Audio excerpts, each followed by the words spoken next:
नमस्कार दोस्तों, हमारी आज की इस कहानी का नाम है सहानुभूति। फिर से वही लंबा सा निजी दिन। बहू मेरी जरूरतों का सामान रख देगी और काम वाली बाई को हर रोज दिया जाने वाला वही भाषण। जब तक मैं ऑफिस से ना लौटी, तुम्हें माँ जी का ख्याल रखना है। पोते पोतियाँ स्कूल चले जाएंगे। बेटा सुबह 7 बजे से ही घर रात 10 बजे को लौटेगा। बिस्तर पर बैठी प्रवृत्ति ख्यालों में डूबी हुई थी। तभी मन से कमजोर हो गई हूँ, शरीर से नहीं। मन ही मन सोच रही थी।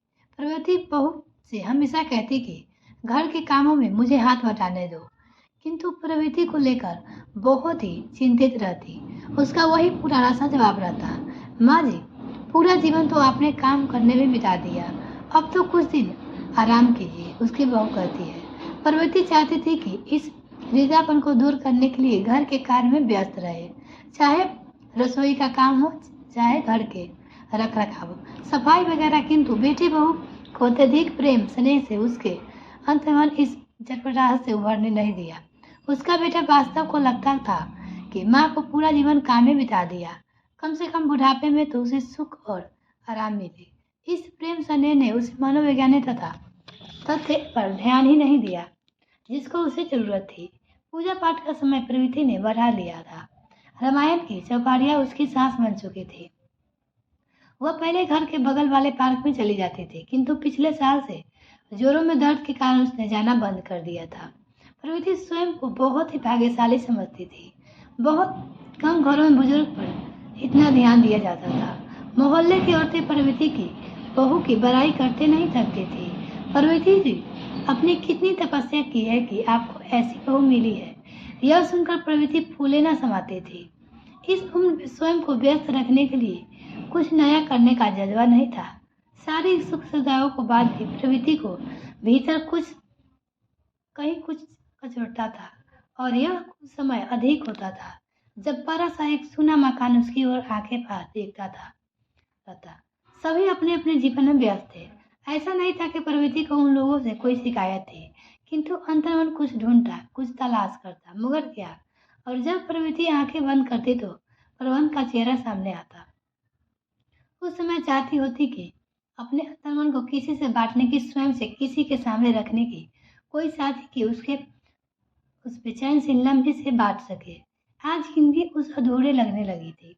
याद परत दर परत खुलने लगी थी। मन उसका फिर से दुखने लगा था।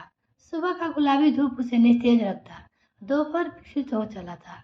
नम आंखें से वो शाम को देखती और रात फिर से आंसुओं में भीग जाती। जाने क्यों वक्त ने उसे मुंह मोड़ था। नियति ने उसका जिंदगी को छीन लिया था।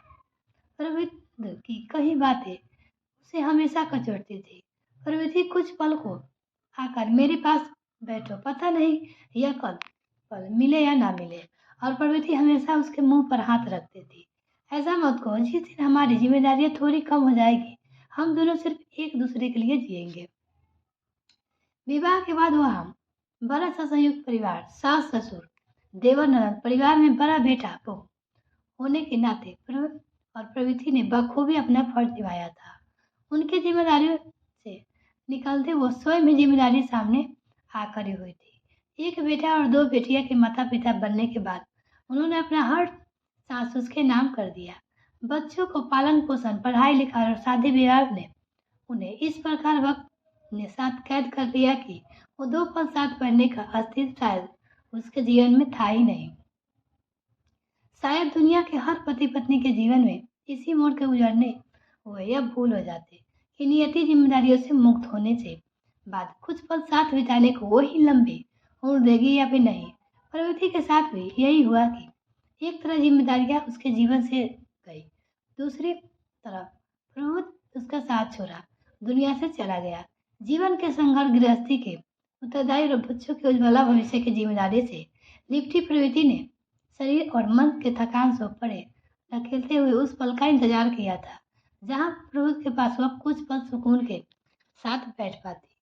वह पल उसके लिए बर्फ जैसे ठंडे पानी में खड़े होकर दूर जलते उस अलावा तरफ देख कर उसने उस बर्फ जैसे पानी को बर्दाश्त कर लिया था।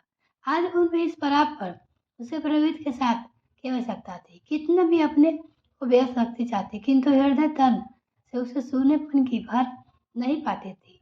पारिवारिक जिम्मेदारियों ने बोझ तले जब एक पति पत्नी जीवन की शुरुआत करते हैं तो वक्त को मानो एक घमंड सा होता है।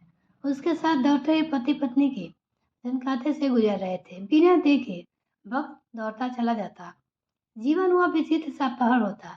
इस चौथ पहाड़ को बुढ़ापे जैसे सब देकर दया और सहानुभूति के आग में प्रेम और स्नेह जताया जाता, किंतु उसके अंतर्मन को बांटने की कोशिश कहाँ की जाती। प्रवृत्ति ने आ भरा था। काश प्रभुत कुछ पल तो मेरे साथ ठहर जाते। प्रभुत आज मुझे सबसे बड़ी ज्यादा तुम्हारी जरूरत है। काश मैं तुम्हारा काम मान लेती। सारी जिम्मेदारियों को पर धकेल कर बस कुछ देर, कुछ पल, कुछ लम्हा, कुछ क्षण हम जी लेते। कम से कम आज मेरे साथ उन लम्हों की, उन यादों की छोटी सी फुर्सत तो होती जिनके साथ मैं स्वयं को बांट लेती। मिलते हैं फिर नेक्स्ट वेब। तब तक के लिए bye. Thanks for watching this video. तो और चैनल को अभी तक सब्सक्राइब नहीं किया तो प्लीज मेरे चैनल को जल्दी से सब्सक्राइब कीजिए।